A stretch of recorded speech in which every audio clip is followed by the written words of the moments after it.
بسم الله الرحمن الرحيم. أعوذ بالله من الشيطان الرجيم.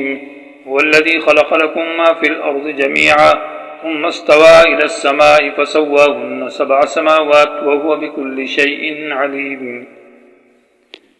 یہ سبق نمبر 76 ہے اور آیت نمبر 29.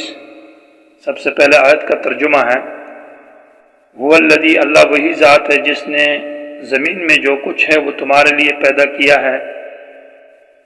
پھر وہ آسمان کی طرف متوجہ ہوا، چنانچہ اس نے 7 آسمانوں کی شکل میں ٹھیک ٹھیک برابر برابر بنا دیا، اور وہ ہر چیز کا پورا علم رکھنے والا ہے. اس آیت میں نعمت ثانیہ کا ذکر ہے. آیت کا عنوان ہے وہ الذی خلق لکم. پہلی آیت کے اندر پہلی نعمت کا ذکر تھا کہ اللہ کی عبادت کرو، اس لیے کہ اللہ نے تمہیں حیات یعنی زندگی عطا کی ہے، جو کہ اللہ کی عظیم نعمت ہے. اس کا تقاضا یہ ہے کہ اعبدوا ربکم، اللہ کی عبادت کرو. اس میں نعمت ثانیہ کا ذکر ہے کہ اللہ تعالیٰ نے اشیاء ارض، زمین کی تمام چیزیں، پانی، پہاڑ، سمندر، نباتات، جمادات، یہ سب چیزیں تمہارے فائدے کے لیے پیدا کی ہے اور تمہارے جانوروں کے فائدے کے لیے بھی ہے. لہذا اعبدو کے مسئلے کو مانو، اللہ کی عبادت کرو. اور آسمانوں کو بھی اللہ نے پیدا کیا ہے اور ہر چیز کا علم اللہ رکھنے والا ہے.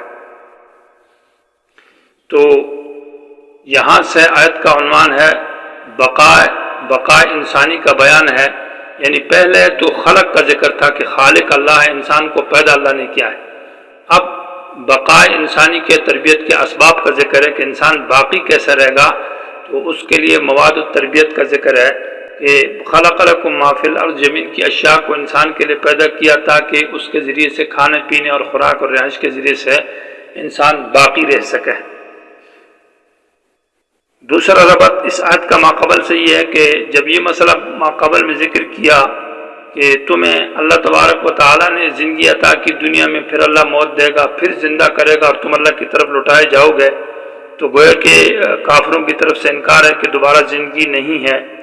تو اس کے اوپر هو الذی آیت ثانیہ کے اندر دلیل ہے کہ اللہ دوبارہ بعث بعد الموت کے اوپر دلیل ہے کہ اللہ تعالیٰ کی قدرت ہے، اللہ قادر ہے کہ اللہ نے زمین کو پیدا کیا، آسمانوں کو پیدا کیا، اور اللہ نے تمہیں دنیا میں پہلے پیدا کیا تو دوبارہ بھی اللہ پیدا کر سکتا ہے.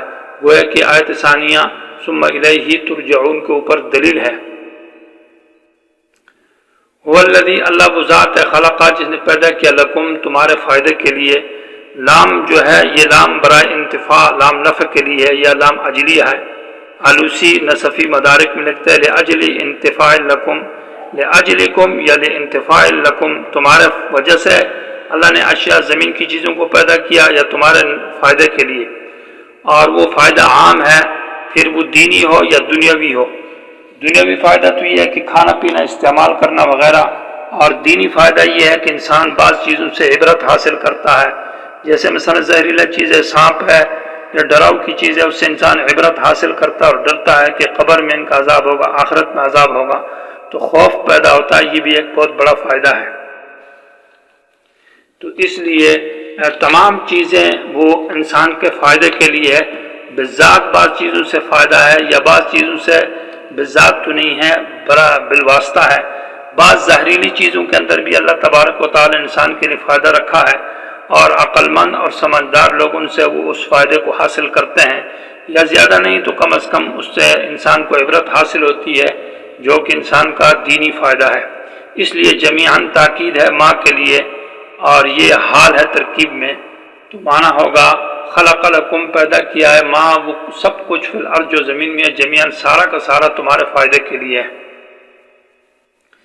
بعض حضرات نے عبارت میں تقطیع کی، یعنی عبارت کو کاٹ کر لگایا ہے، وہ یہ ہے کہ خلق لکم ما فی الارض، لام چونکہ انتفاع کے لیے ہے کہ زمین میں سب چیزیں تمہارے لیے فائدے کے لیے نہیں، بعض چیزیں تو فائدے کے لیے ہے. تو سوال پیدا ہوتا ہے کہ جو فائدے کی چیزیں ان کو اللہ نے پیدا کیا ہے، اور جن چیزوں میں نقصان ہے ان کو کسی اور نے پیدا کیا ہے. تو جمیعاً سے پہلے فعل محذوف ہوگا، واعتقدوا جمیعاً، کہ عقیدہ سب کے بارے میں یہ رکھو کہ ان کا خالق اللہ ہے. جو مفید ہے ان کا خالق بھی اللہ ہے، جو تمہارے لیے شر اور نقصان کی چیزیں ان کا خالق بھی اللہ ہے۔ لیکن تقطیع عبارت میں مناسب نہیں ہے، بعض کہتے ہیں، کیونکہ آیت میں بلا تعویل معنی ٹھیک ہوتا ہے کہ فوائد عام ہے انتفاع، چاہے وہ دینی ہو یا چاہے وہ دنیاوی ہو، نہ کسی درجے میں ہر چیز سے انسان کو فائدہ حاصل ہوتا ہے۔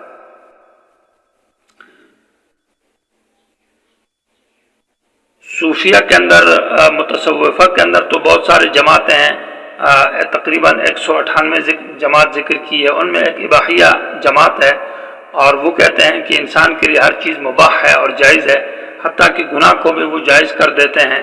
تو وہ یہاں سے دلیل پکڑتے ہیں کہ لام برائے انتفاع ہے نفع کے لیے، اور جب نفع کی اجازت ہے تو وہ چیز انسان کے لیے مباح اور جائز ہے۔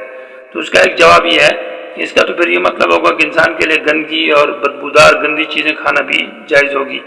تحقیقی جواب یہ ہے کہ یہ ما فی الارض جو ہے لکم، یہ جمع ہے اور جمیعاً بھی جمع ہے، اور قاعدہ یہ ہے کہ جمع کے ساتھ تقابل ہو تو مقصد انقسام الافراد علی الافراد ہوتا ہے، یعنی جیسے کہ کسی سے یہ کہا جائے کہ تم جاؤ، سارے طالب علم جاؤ اور یہ فلاں جگہ میں کھانا ہے، وہ کھانا کھا کر آ جاؤ، تو مطلب یہ کہ اپنے اپنے حصے کے مطابق اپنا حصہ کھا کر آ جاؤ، یہ افراد پر تقسیم مراد ہوتی ہے۔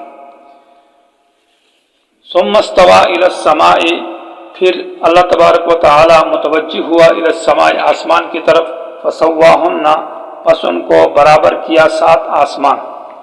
ثم جو ہے یہ تراخی کے لیے ہے، اور ابن جریر رحمہ اللہ نے استوا کے 5 معنی ذکر کی ہے۔ استوا کا معنی جوان ہونا، جیسے فلما بلغ اشدہ واستوى معنی جوان ہو گیا، اور استوا کا معنی استقامہ، برابر ہونا، توجہ کے معنی میں ہے، اور استوا بمعنی غالب آ جانے کے معنی میں ہے، اور استوا بمعنی ارتفاع اور علو کے معنی میں آتا ہے۔ تو یہاں پر تیسرا اور 5واں معنی مراد دینا درست ہوگا۔ استوا کا معنی پھر متوجہ ہوا اللہ الی السماء، آسمان کی طرف، یا استوا کا معنی ارتفاع، بلند ہوا اللہ الی السماء، آسمان کی طرف، تو پھر استوا بمعنی ارتفاع کے ہو تو یہ پھر متشابہات میں سے ہے، کما یلیق بشانہ، کہ اللہ بلند ہوا آسمانوں کی طرف، تو جیسے اللہ کے مناسب ہے، اس کی کیفیت کے بارے میں ہمیں معلوم نہیں ہے۔ اور اگر استوا بمعنی توجہ کے ہو تو پھر یہ متشابہات میں سے نہیں ہے۔ امام ذہبی نے کتاب العلوم میں بھی یہ معنی لکھے ہیں، لیکن استوا کے سلسلے میں جب الہ آ جائے تو یہ متشابہات میں سے نہیں ہے، لیکن جب اس کا معنی ارتفاع کے ساتھ کرو تو پھر یہ متشابہات میں سے ہوگا۔ تو اسی طرح لفظ ثم بھی پھر یہاں متشابہات کے معنی میں ہے۔ تو ثم استوا کا معنی ہے پھر اللہ متوجہ ہوا الی السماء، آسمان کی طرف۔ تو اس پر سوال یہ ہے کہ آسمان پہلے موجود تھا یا نہیں تھا؟ تو اگر موجود تھا تو پھر اللہ نے کیسے فسواہن برابر کیا؟ تو جواب یہ ہے کہ 2 معنی ہے۔ الی السماء کا معنی آسمان موجود نہیں تھا، معنی اللہ متوجہ ہوا آسمان کی طرف، آسمان موجود نہیں تھے، اور صرف السماء کا پھر معنی ہوگا ویسے بلندی، یعنی ثم استوا، اللہ متوجہ ہوا الی السماء، بلندی کی طرف، آسمان تو نہیں تھا ویسے بلندی کی طرف اللہ متوجہ ہوا، تو فسواہن معنی 7 آسمانوں کو برابر کیا۔ یا سما سے مراد یہ کہ آسمان کا مادہ موجود تھا، تو ثم استوا الی السماء، پھر آسمان اس مادے کی طرف متوجہ ہوئے، فسواہن، ان کو بنایا 7 سماوات۔ سوا کا یہ معنی نہیں کیا جائے گا کہ وہ پہلے ٹیڑھے تھے تو اب ان کو سیدھا کر دیا۔ سوا کا معنی یہ ہے کہ ان کو درست اور ٹھیک کر کے بنا دیا، یعنی بنانا مراد ہوگا۔ فسواہن، ان کو برابر کر کے ٹھیک کر کے بنا دیا۔ 7 سماوات، 7۔ تو 7 کا لفظ جو ہے یہ عدد کے اندر نص ہے، یعنی 7 آسمان ہے۔ جو ریاضی والے کہتے ہیں کہ 9 ہے، وہ بات ٹھیک نہیں ہوگی۔ تو فسواہن، ان کو برابر کر دیا، 7 سماوات، 7 آسمان۔ ہن زمین السماء کی طرف لوٹ رہی ہے، وہ اس میں جنس ہے، جمع کے معنی میں ہے، اس کی طرف اس ضمیر کو لوٹانا درست ہوگا۔ اس پر سوال یہ پیدا ہوتا ہے کہ سورہ نازعات میں کہا کہ زمین کو پہلے پیدا کہ ثم بعد ذلک دحاہا، کہ اس کے بعد زمین کو بچھایا، آسمان کو پہلے پیدا کیا اور زمین کو بعد میں۔ اور اس آیت سے اور آیت سجدہ کی جو حامیم سجدہ کی آیت ہے، آیت نمبر 9 سے یہ معلوم ہوتا ہے کہ زمین کو پہلے پیدا کیا۔ تو جواب یہ ہے کہ زمین کا مادہ پہلے پیدا کیا اور زمین کی بقیہ چیزیں یعنی اس کو بچھانا بعد میں کیا ہے۔ تو اس آیت میں تو مادہ کا ذکر ہے کہ وہ الذی خلق لکم، اور سورہ نازعات کے اندر بعد دحاہا میں دحا کا معنی بچھانا ہے، تو زمین کو پھیلایا بعد میں ہے۔ دوسرا جواب دیا ہے کہ وہاں بعد جو ہے وہ مع کے معنی میں، ثم بعد ذالک دحا یعنی مع ذالک، اس کے ساتھ ساتھ آسمان کے ساتھ ساتھ زمین کو بھی بچھایا، تو بعد کبھی کبھی مع کے معنی میں ہوتا ہے، پھر سوال ہی نہیں پیدا ہوتا۔ وَهُوَ بِكُلِّ شَيْءٍ عَلِيمٌ، یہ آیت کا تتمہ ہے اور استدلال کا تتمہ ہے کہ اللہ ہر چیز کے اوپر پورا علم رکھنے والا ہے۔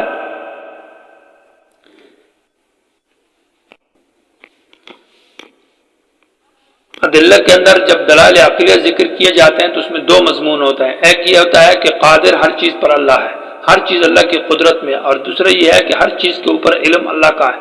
تو پہلے اللہ کی قدرت کا ذکر تھا کہ تم کو پیدا کیا، آسمان زمین کو، تمہارے زمین کے فوائد کو پیدا کیا، تو وہ اللہ کی قدرت کا ذکر تھا، اس لیے اعبدو، اللہ کی عبادت کرو۔ اور وَهُوَ بِكُلِّ شَيْءٍ عَلِيمٌ کے اندر ذکر کیا کہ عالم بھی ہر چیز پر اللہ ہے، تو اس لیے اعبدو، اللہ کی عبادت کرو۔ یا یہ ہے کہ وَهُوَ بِكُلِّ شَيْءٍ عَلِيمٌ آیت میں سوال کا جواب ہے کہ جب ماقبل میں مشرکوں سے یہ بات کہی گئی کہ تمہیں دوبارہ اللہ زندہ کرے گا اور تم اللہ کے پاس لوٹائے جاؤ گے، تو انہوں نے سوال یہ کیا کہ ہم تو ذرات ہو جائیں گے اور ہمارے ذرات زمین میں غائب ہو جائیں گے، تو کیسے دوبارہ زندہ کیا جائے گا؟ تو جواب دیا کہ وہ بِكُلِّ شَيْءٍ عَلِيمٌ، اللہ ہر چیز کو جانتا ہے، ہر ذرے کو جانتا ہے، ان ذرات اللہ کے علم میں ہے، وہ اللہ ان کو اکٹھا کرے گا۔